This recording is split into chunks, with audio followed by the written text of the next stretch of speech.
But you would know you're a part of one of the more epic choke jobs ever in the history of the NHL playoffs last season with a 3-1 lead. Does that not linger in your brain if you're on this Bruins team, or are you able to get over that? I know athletes will say, "Oh, we don't remember that, we don't think about it," but that's such cap. You think about it. You start to go over things in your mind and start to say, "Oh man, we're in the same position. We had a 3-1 lead and we blew it last year. We're right back at it. We got to try to overcome something. We've given another team the energy level, and they're just like the Toronto Maple Leafs, like, hey, we're going out there. We got nothing to lose. We climb back." So those guys are thinking about it. I mean, Sean, you said it during your lead this morning. The momentum is with the Maple Leafs, and the Bruins are done.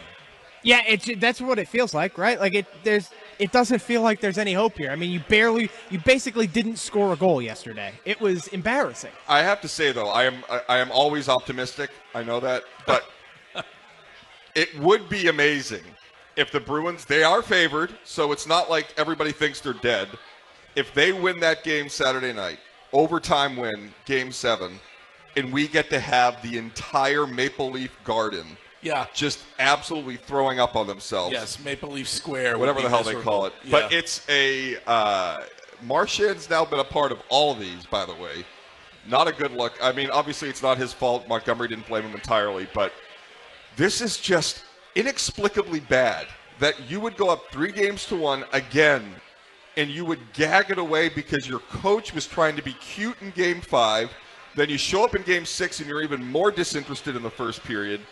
And then you lose that game. Honestly, that goal was so pathetic at the end. Like, it felt. Oh, the breakaway? No, the goal that they're down 2 goals with a second left, and they're trying to get a past Wall in the Leafs. But it is so like there couldn't have been a worse outcome to the series than going up 3-1. I think you might have said it earlier, or Wiggy may have said it, but I mean, no disrespect to Jeremy Swayman, but doesn't Toronto now have the hot goaltender? Right.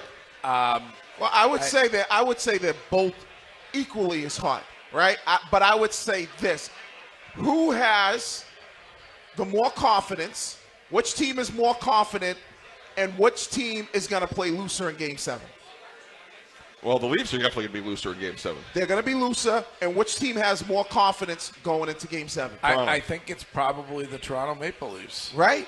So they're the team that they're probably going to be playing on the attack mode. The Bruins are going to be thinking about everything, every mistake that's the one thing that as an athlete that you can never do is start to think about the little mistakes you can make because you're under so much pressure because you put yourself in a position where you allowed a team back into a game that was basically they were on life support. So now you, as the Bruins, are going to be on your heels, and that is the worst position to be in because you think about every little thing that could go wrong. All right, quick directive from Ken Laird. I am going to push the Bruins ticket giveaway till 9:30. All right, it's because Ken just sold 2, and now we need to get more. Is that what he did? It has a chance to get really ugly Saturday night at the Garden. Like, if they go down 2-0, that'll be it. I said it yesterday. It went a little, people went nuts with it, but the Bruins fan is by far the most tortured fan base of any one of the Boston teams. Like, we ripped the Red Sox. They've won 4. They've had a drought since 2018. Yeah. The Celtics every year feels like they're either in the conference final or the NBA finals. Right, and they got arguably one of the top 5 best players in the league. Absolutely, who's young. You have 2 of the best 15 players in the NBA. And then you have the Patriots, who were in the AFC Championship for 7 straight years, 2 decades, 6 titles, all that. The Bruins, outside of Tim Thomas, the nutcase, they have no titles in 50 years, if not for Tim Thomas, who's, reviled by some. They don't win ever. And you're sitting here today, after you fire Bruce Cassidy. Is this a warning sign for Patriots fans, Greg?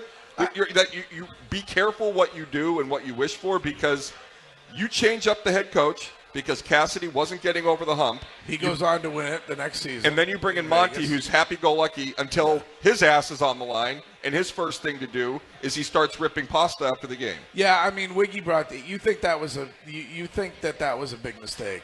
What Jim Montgomery said? Yeah, about because in Sean, hockey, you can grab that, by the way, because we haven't played it since 7. Because in hockey, and you know this, Greg, from playing hockey, it is about your line mates as well. On, am I playing with good enough players that can set me up, that can take advantage of opportunities that put me in good spots? It's not like, Curtis, you brought up Manny.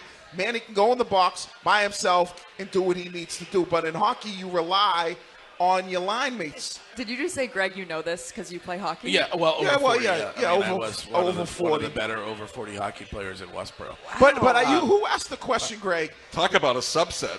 Best over 40 in Westboro. Who asked the question? I was over 50. They were over 40. They always played with the younger ones. That if I mean, we won the league championship, so whatever. Were you Deal MVP? Deal with it. I was not MVP. Did you ride the bench like you did in high school basketball? Oh, shine. that if the Bruins lose, that really Monty could get fired. Oh, gone. He doesn't survive till Monday. Here he is last Wow. night. Here he is last night, pointing his finger at, I guess, sort of at Brad Marchand, and definitely at David Pastrnak. Your best players need to be your best players this time of year. I think the effort is tremendous. They need to come through with some big-time plays and big-time moments. I think Marchand has done that in the series. Pasta needs to step up. Couldn't you say that a head coach should let things continue to be successful before he tinkers with things at this time of year? That the coach should not instill any doubt in his players when you go up 3-1? And Pasta hasn't been great, but for me, just my observation, I didn't play hockey, but I watched some. I'm a renowned puckhead. But the biggest issue for the Bruins, the biggest reason the Bruins find themselves back at home for Game 7 after going up 3-1 is what Monty did with the lines after Game 4. But which is it, Coach? Is the effort there, or does Pasta need to step up? You can't say it both ways. But you said this earlier. This means Milbury, not like I mean, he's very connected. He was onto something yesterday that people in the organization are unhappy with him for whatever reason, or he's unhappy with them, but there's something that's run amok. Chris Puck Bunny Curtis. That's my name. Yeah, that's your name. That's him. Mm-hmm. All right. CPCC. Is your mystery local legend He here? is. Okay. He texted me, and I went in the crowd to try to find him. I don't have my glasses on right now, but I do. He's here somewhere. So. There's some hands up over there. Why don't we get your mystery local legend at 8:45? Okay. And then I will get my mystery local legend at around 9:30 for you. All right. Perfect. And if Jimmy is still there, is Jimmy still there? Shime? Jimmy, good morning. To you. I am sorry. What's up, Jimmy? Good What's morning up? to you, Greg. Hey. I got to apologize to you, Greg. Yeah? I called in Tuesday. I said you got to have faith in this Bruins team. What are you doing giving up on them? And I was totally wrong. They ripped my heart out last night. I feel like we lost Game 7. Like, I don't know as a fan how I'm going to be able to perform in Game 7 because I gave everything that I had in Game 6. Yeah, it was really disappointing. I mean, that first period last night, one shot. That was pathetic. It's pathetic. How many faceoffs? Did you win a faceoff last night? I saw Tavares not was many. won 15 of 20. Yeah, they got killed in the face-off dot.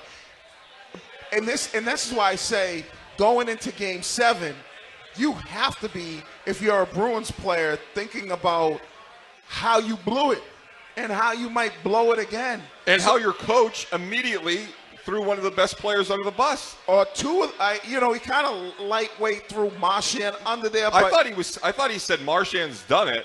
Pasta hasn't. He did. He kind of did say that, but I guess the fact that he brought up Marchand's name, true. It's kind of like, well, why are you throwing me into the mix?